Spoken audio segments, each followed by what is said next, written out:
നമ്മൾ Pythagoras theorem അതിന്റെ പ്രൂഫാണ് നോക്കിയത്. അപ്പൊ ഇന്ന് അതുമായിട്ട് ബന്ധപ്പെട്ട് വരുന്ന കുറച്ച് ക്വസ്റ്റ്യൻസ് നമുക്ക് ചെയ്ത് നോക്കാം. ഓക്കെ, അപ്പൊ ഫസ്റ്റ് ക്വസ്റ്റ്യൻ എന്താണെന്ന് നോക്കാം. ഒരു മട്ട ത്രികോണത്തിന്റെ കർണത്തിന്റെ നീളം 17 സെന്റിമീറ്ററും പാദത്തിന്റെ നീളം 15 സെന്റിമീറ്ററും ആയാൽ ഏരിയ. അപ്പൊ എന്താണ് നമ്മുടെ ക്വസ്റ്റ്യൻ? ഒരു മട്ട ത്രികോണത്തിന്റെ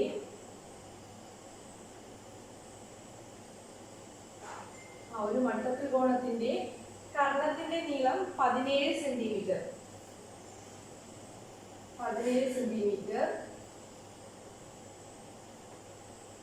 പാദത്തിന്റെ നീളം 15 സെന്റിമീറ്റർ 15 സെന്റിമീറ്റർ ആയാൽ ഏരിയ. ഓക്കെ, അപ്പൊ നമുക്ക് എന്താണ് കണ്ടുപിടിക്കേണ്ടത്? ഏരിയയാണ് കണ്ടുപിടിക്കേണ്ടത്. ഒരു മട്ടത്രികോണത്തിന്റെ ഹൈപ്പോട്ടനസ് 17 സെന്റിമീറ്റർ ആണ്, ബേസ് 15 സെന്റിമീറ്റർ ആണ്. അങ്ങനെയാണെങ്കിൽ we have to find area. ഏരിയയാണ് കണ്ടുപിടിക്കേണ്ടത്. അപ്പൊ ഏരിയ കാണുന്ന ഇക്വേഷൻ നമുക്കറിയാം. ഏരിയ എന്താണ്? ഹാഫ് ബി എച്ച് ആണ്. അപ്പൊ ഹാഫ് ബി എച്ച്. ഇവിടെ നമുക്ക് എച്ച് കണ്ടുപിടിക്കണം അല്ലെ? എച്ച് ഫസ്റ്റിലെ എച്ച് കണ്ടുപിടിക്കണം. എച്ച് കണ്ടുപിടിച്ചാൽ നമുക്ക് ഈ ഒരു ഇക്വേഷൻ സബ്സ്റ്റിറ്റ്യൂട്ട് ചെയ്യാനായിട്ട് പറ്റുള്ളൂ. അപ്പൊ അതെങ്ങനെ കണ്ടുപിടിക്കും? നമ്മൾ പൈതഗോറസ് തിയറം അപ്ലൈ ചെയ്യും അല്ലെ? പൈതഗോറസ് തിയറം എന്താണ്? ഹൈപ്പോട്ടനസ് സ്ക്വയർ ഈക്വൽ ടു ബേസിന്റെ സ്ക്വയർ പ്ലസ് ഓൾട്ടിറ്റ്യൂഡിന്റെ സ്ക്വയർ. അപ്പൊ നമുക്കിവിടെ ഓൾട്ടിറ്റ്യൂഡ് എച്ച് ആണ് കണ്ടുപിടിക്കേണ്ടത്. അപ്പൊ H square is equal to എങ്ങനെ വരും? 17 സ്ക്വയർ മൈനസ് 15 സ്ക്വയർ വരും അല്ലെ? കാര്യം എന്താ? ഹൈപ്പോട്ടനസിന്റെ square is equal to base square plus ഓൾട്ടിറ്റ്യൂഡിന്റെ സ്ക്വയർ എന്നാണ്. അപ്പൊ നമുക്കിവിടെ കണ്ടുപിടിക്കേണ്ട ഓൾട്ടിറ്റ്യൂഡ് ആണ്. അപ്പൊ ഓൾട്ടിറ്റ്യൂഡിന്റെ സ്ക്വയർ ആകുമ്പോൾ എന്ത് വരും? ഈ ബേസിന്റെ സ്ക്വയർ ഇപ്പുറത്ത് വരും. അപ്പൊ ഇവിടെ ആഡ് ചെയ്തിരിക്കുന്ന ഈ ഒരു ടേപ്പ് ഇപ്പുറത്ത് വരുമ്പോൾ എന്താവും? മൈനസ് ചെയ്യാനാവും. ഹൈപ്പോട്ടനസ് സ്ക്വയർ മൈനസ് ബേസിന്റെ സ്ക്വയർ എന്നാവും. അപ്പൊ അതുകൊണ്ടാണ് ഇങ്ങനെ എഴുതിയത്. അപ്പൊ വിച്ച് ഇസ് ഈക്വൽ ടു 17ന്റെ സ്ക്വയർ എത്ര വരും? 218 അല്ലെ? മൈനസ് 225 വരും. അപ്പൊ എന്ത് വരും? ഓക്കെ, അപ്പൊ 64 വരും അല്ലെ? അപ്പൊ h square equal to 64. therefore h equal to എത്ര വരും? 8 വരും. അപ്പൊ ഓൾട്ടിറ്റ്യൂഡ് എത്രയാണെന്ന് കിട്ടി? 8 എന്ന് കിട്ടി അല്ലെ? അപ്പൊ h ന്റെ വില കിട്ടി. നമുക്ക് എന്ത് കണ്ടുപിടിക്കാം? ഏരിയ കണ്ടുപിടിക്കാം അല്ലെ? ഈക്വൽ ടു ഹാഫ് ബി എത്ര നമുക്കറിയാം? 15 ആണ് അല്ലെ? h ഇപ്പൊ നമ്മൾ കണ്ടുപിടിച്ചു 8 ആണ്. എത്ര വരും? അപ്പൊ 60 സെന്റിമീറ്റർ സ്ക്വയർ വരും. എത്ര വരും? 60 സെന്റിമീറ്റർ സ്ക്വയർ വരും. മനസ്സിലായി കാണുമെന്ന് വിശ്വസിക്കുന്നു. അപ്പൊ നമുക്ക് എന്താ? ഹൈപ്പോട്ടനസ് ഉണ്ടായിരുന്നു, ബേസ് ഉണ്ടായിരുന്നു, ഏരിയ കണ്ടുപിടിക്കാനാണ് പറഞ്ഞത്. ഒന്നും ചെയ്തില്ല. ഏരിയയുടെ ഇക്വേഷൻ അങ്ങോട്ട് എഴുതി പൈതഗോറസ് തിയറം അപ്ലൈ ചെയ്ത് ഓൾട്ടിറ്റ്യൂഡ് കണ്ടുപിടിച്ചു. എന്നിട്ട് നമ്മൾ ഡയറക്റ്റ് ഏരിയയുടെ ഇക്വേഷനിൽ സബ്സ്റ്റിറ്റ്യൂട്ട് ചെയ്ത് കൊടുക്കും. മനസ്സിലായി കാണുമെന്ന് വിശ്വസിക്കുന്നു. നമ്മൾ അടുത്ത എക്സാമ്പിളിലേക്ക് പോകും.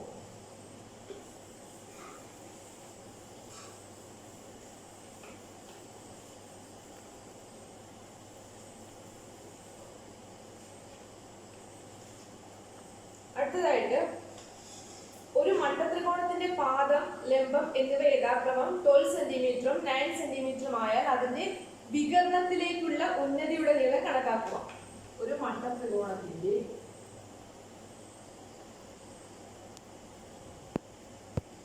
ABC ഒരു മട്ടത്രികോണത്തിന്റെ പാദം എത്ര? 12 centimetre.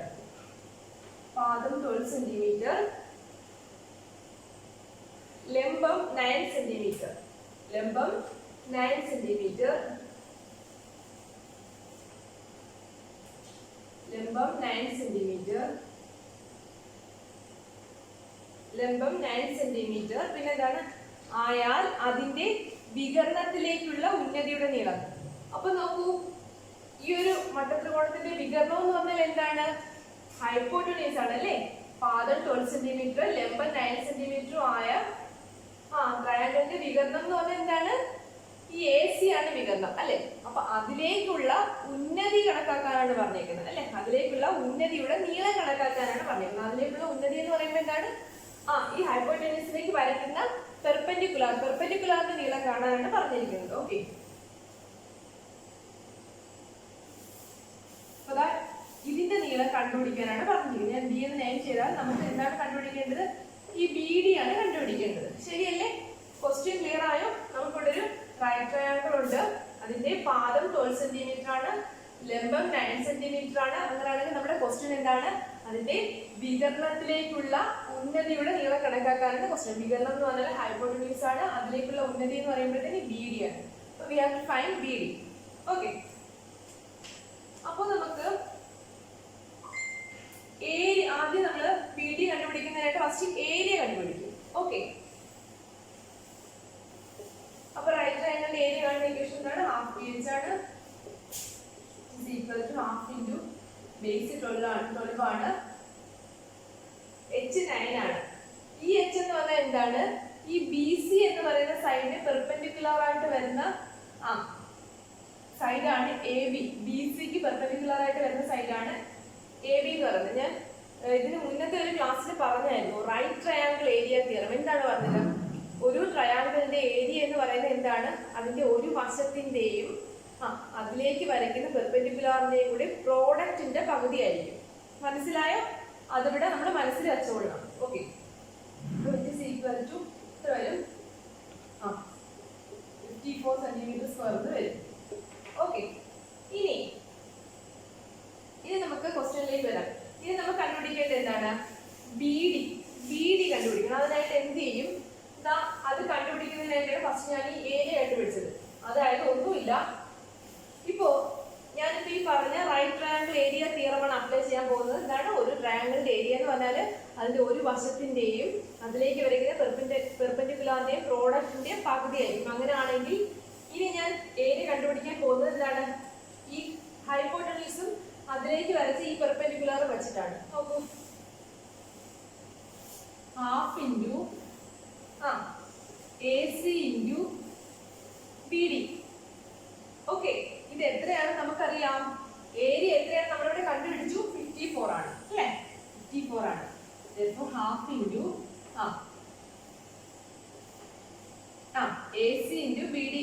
B D equal to 54. Okay, അപ്പൊ നമുക്ക് ഇവിടെ എന്ത് വേണം? എ സി കണ്ടുപിടിക്കണ്ടേ? എ സി ഇവിടെ ഇല്ലല്ലോ. എ സി കണ്ടുപിടിക്കണമെങ്കിൽ ഫസ്റ്റ് നമ്മൾ എ സി കണ്ടുപിടിക്കണം. അതിനായിട്ട് നമ്മൾ എന്ത് ചെയ്യും? പൈതഗോറസ് തിയറം അപ്ലൈ ചെയ്യും അല്ലേ? ഓക്കെ, അപ്പോൾ A C square equal to എന്താണ്? A B square plus B C square ആണെന്ന് നമുക്കറിയാം. A B 9 square plus 12 square. അപ്പൊ എത്ര വരും? 144 പ്ലസ് 81 വരും. എത്രയാണ്? 5. ഓക്കെ, 225 വരും എ സി സ്ക്വയർ. അപ്പൊ 225 ഏത് സ്ക്വയർ ആണ്? 15 സ്ക്വയർ ആണ്. therefore A C equal to എത്ര വരും? 15 വരും. 15 സെന്റിമീറ്റർ വരും. കേട്ടോ? ഇനി അപ്പൊ നമുക്ക് എ സിയുടെ വാല്യൂ കിട്ടി. ഇനി നമുക്ക് ഡയറക്റ്റ് ആയിട്ട് ഇക്വേഷന് സബ്സ്റ്റിറ്റ്യൂട്ട് ചെയ്ത് കൊടുത്താൽ മാത്രം മതി. നോക്കൂ, മാർച്ച് ചെയ്യാൻ ശേഷം ഇവിടെ എഴുതാം. എന്താണ്?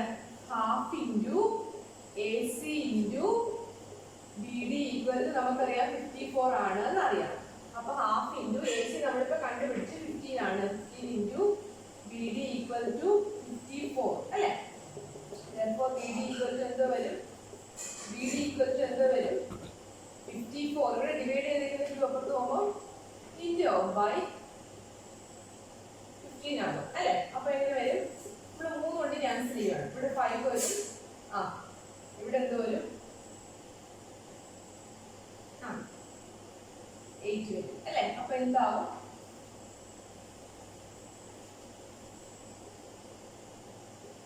36/5 വരും. കണ്ടോ?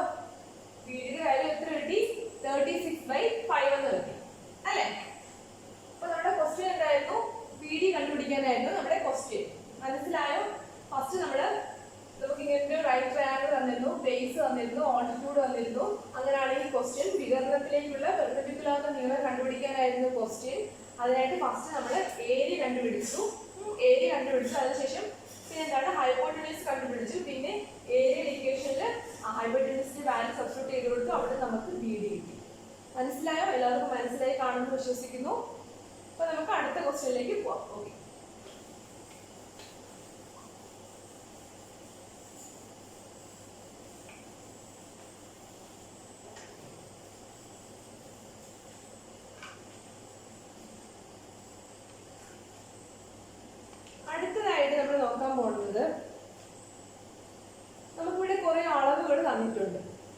അപ്പൊ ഈ അളവുകളൊക്കെ ഒരു റൈറ്റ് ട്രയാങ്കിളിന്റെ സൈഡ്സ് ആകാൻ സാധ്യതയുണ്ടോ എന്നാണ് നമ്മൾ പരിശോധിക്കാൻ പോകുന്നത്. ഓക്കെ, അപ്പൊ ഫസ്റ്റ്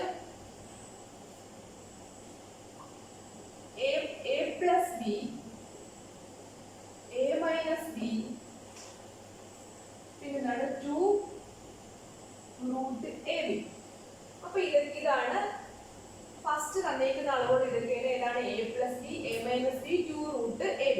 അപ്പൊ ഈ മൂന്ന് സൈഡ്സും ഒരു റൈറ്റ് ട്രയാങ്കിളിന്റെ സൈഡ്സ് ആകാൻ സാധ്യതയുണ്ടോ എന്നാണ് നമ്മൾ പരിശോധിക്കാൻ പോകുന്നത്. ഇവിടെ വലുത് ഏതായിരിക്കും? a plus b ആയിരിക്കും. നമ്മൾ എങ്ങനെ മനസ്സിലാക്കുന്നത്? എക്കും ബിക്കും ഏതെങ്കിലും രണ്ട് വാല്യൂസ് ഇട്ട് കൊടുക്കും. ഓക്കെ, അപ്പൊ നമുക്ക് നോക്കാം. അങ്ങനെ ഇത് സൈഡ് ആവുമെന്നുണ്ടെങ്കിൽ നമുക്ക് എങ്ങനെ കിട്ടണം? നോക്കൂ, a plus b square is equal to a minus b square plus 2 root ab square. ഇങ്ങനെ കിട്ടണം അല്ലേ? ഇത് റൈറ്റ് ട്രയാങ്കിളിന്റെ സൈഡ്സ് ആകാൻ സാധ്യതയുണ്ടെങ്കിൽ നമുക്ക് ഇങ്ങനെയാണ് കിട്ടേണ്ടത്. ഓക്കെ, അപ്പൊ നമുക്ക് ആദ്യം ഈ റൈറ്റ് സൈഡ് RHS ചെയ്ത് നോക്കാം. RHS എന്താണ്? a minus b the whole square plus 2 root ab square. അപ്പൊ a minus b the whole square നമുക്കറിയാം എന്താണ്? a square minus 2ab plus b square അല്ലേ? a square minus 2ab plus b square plus 2 root ab യുടെ square എന്ത് വരും? 2 ന്റെ square root of ab യുടെ square. 2 ന്റെ സ്ക്വയർ നമുക്കറിയാം 4 ആണ്. ഇനി റൂട്ട് എ ബിയുടെ സ്ക്വയർ എന്താണ്? അത് എ ബി തന്നെയാണ് അല്ലെ? ഇതെങ്ങനെയാണ് വരുന്നത് ഞാൻ മുന്നത്തെ ക്ലാസ്സിൽ പറഞ്ഞു തന്നിട്ടുണ്ട്. മനസ്സിലാകാത്തവർ അത് നോക്കുക. Okay, 4ab it equal to എന്ത് വരും? a സ്ക്വയർ എന്താണ്? Plus 4ab minus 2ab plus b square അല്ലെ? It equal to a square. അപ്പൊ 4ab 2ab പോയാൽ 2ab അല്ലെ? Plus b square which is equal to എന്താണ്? a plus b the whole square. കണ്ടോ? അപ്പോൾ നമുക്ക് എന്ത് കിട്ടി? RHS equal to എന്ത് കിട്ടി? LHS എന്ന് കിട്ടി. RHS എന്താണ്? റൈറ്റ് ഹാൻഡ് സൈഡിൽ എഴുതിയിരിക്കുന്നത് equal to LHS എന്ന് കിട്ടി. മനസ്സിലായോ? അപ്പോൾ എന്താണ്? ഈ മൂന്ന് അളവുകളും എന്താണ്? ഒരു റൈറ്റ് ട്രയാങ്കിളിന്റെ സൈഡ്സ് ആണെന്നാണ് കിട്ടിയത്. മനസ്സിലായി കാണുമെന്ന് വിശ്വസിക്കുന്നു. നമുക്കിനി അടുത്ത ഒരളവിലേക്ക് പോവാം.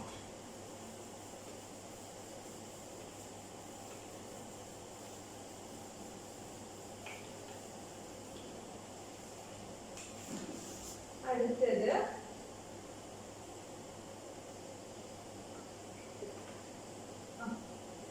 a b a square plus b square. a b a square plus b square. ഇത് മൂന്നും ഒരു റൈറ്റ് ട്രയാങ്കിളിന്റെ സൈഡ്സ് ആവുമെന്നാണ് നോക്കുന്നത്. Okay,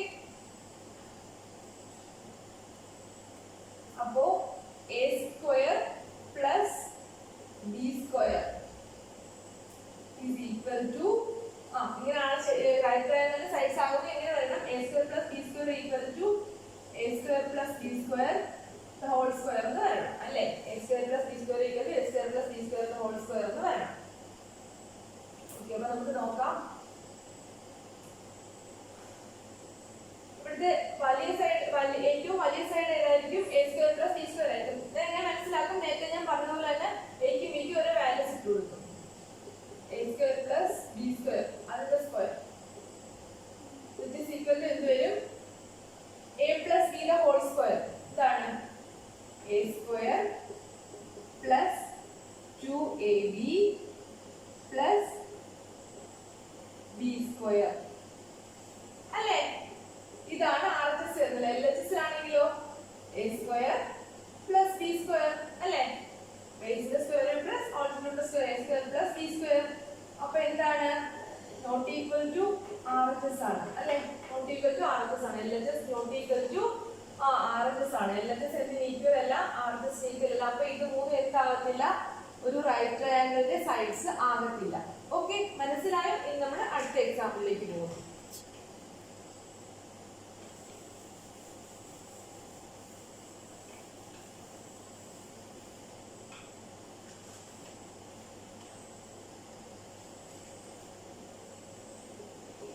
root 8, root 5, root 3. Okay. അപ്പോൾ ഇവിടെ നമുക്ക് നോക്കാം. root 5 സ്ക്വയർ പ്ലസ് റൂട്ട് 3യുടെ സ്ക്വയർ എടുക്കുമ്പോൾ എന്ത് വരും? Which is equal to root 5ന്റെ സ്ക്വയർ എന്താണ്? 5 അല്ല. റൂട്ട് 3യുടെ സ്ക്വയർ എന്താണ്? 3 തന്നെ. വിച്ച് ഈസ് ഈക്വൽ ടു 8 എന്ന് വരും. കറക്റ്റ് അല്ലേ? കറക്റ്റ് അല്ലേ? എന്താണ് നോക്കൂ, റൂട്ട് 8ന്റെ സ്ക്വയർ എടുത്താൽ എന്ത് വരും? 8 തന്നെ വരും. അപ്പൊ ഇവിടെ എന്താണ്? LHS ഈക്വൽ ടു RHS നൽകി. LHS എന്ന് പറഞ്ഞാൽ എന്താണ്? Root 5 square plus root 3 square equal to root 8ന്റെ സ്ക്വയർ. മനസ്സിലായോ? അപ്പം ഈ മൂന്ന് അളവുകൾ എന്താണ്? ഒരു റൈറ്റ് ട്രയാങ്കിളിന്റെ സൈഡ്സ് ആണ്. ഓക്കെ,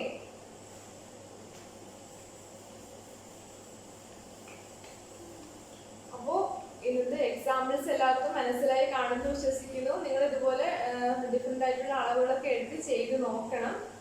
ഓക്കെ, അപ്പോൾ നമുക്ക് ഇന്നത്തെ ക്ലാസ് സ്റ്റോപ്പ് ചെയ്യാനുള്ള സമയമായി. നമുക്ക് അടുത്ത ക്ലാസ്സിൽ കാണാം.